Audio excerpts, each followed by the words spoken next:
Hi students. So the first thing we're going to do in our grammar review is we're going to practice identifying subjects and verbs, because as the Khan Academy video explained, the foundation of a sentence is the subject or subjects, there can be more than one, and the verbs. And if you can always locate the subjects and verbs of a sentence, that will guide you to the correct punctuation. So we're going to start off very simply. If we look at a sentence like, hoping to get this, the boy threw the ball. I'm going to just take this sentence right here. The boy threw the ball. We know that one kind of verb is actions. So the action in this sentence obviously is threw.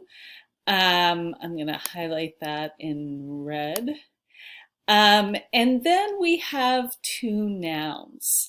And one of the really common mistakes people make in identifying subjects and verbs is they believe the wrong noun is the subject of the sentence. And the way to find the subject of a sentence, the subject is always going to be a noun, a person, place, or thing.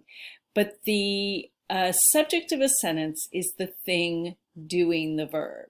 So if you're looking at boy and you're looking at ball and you want to know which one is the subject of the sentence, ask yourself who threw.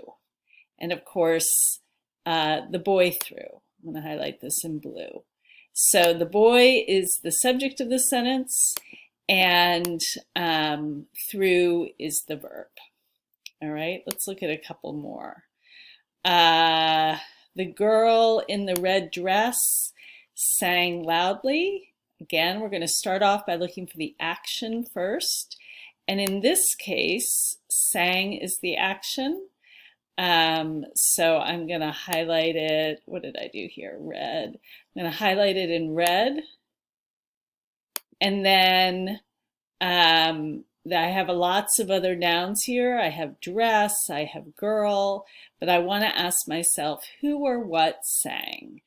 And the answer, of course, is girl. So girl is the subject and sang is the verb. Sometimes you have these sentences that are commands or orders. They talked about these a little in the Khan Academy video. The fancy grammar term for them is they call them imperatives.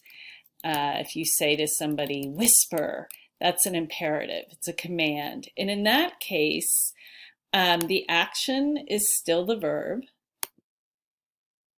but there is an understood subject, which is you. One of the tricky things about imperatives is you can look at them, or commands, you look at them and you think, oh, that's not a complete sentence because I don't see a subject, I only see a verb.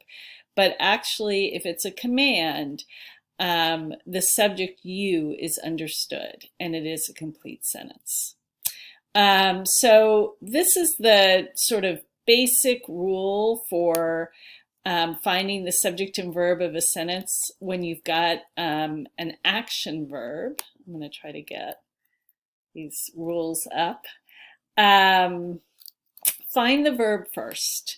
If you're trying to identify the subject and verb of a sentence, look for the verb first, and often that's an action like sang or threw or eat. Then ask yourself who or what is doing the verb. So in this video, I've talked about action verbs, and they're usually the easiest verbs to find and identify and work with.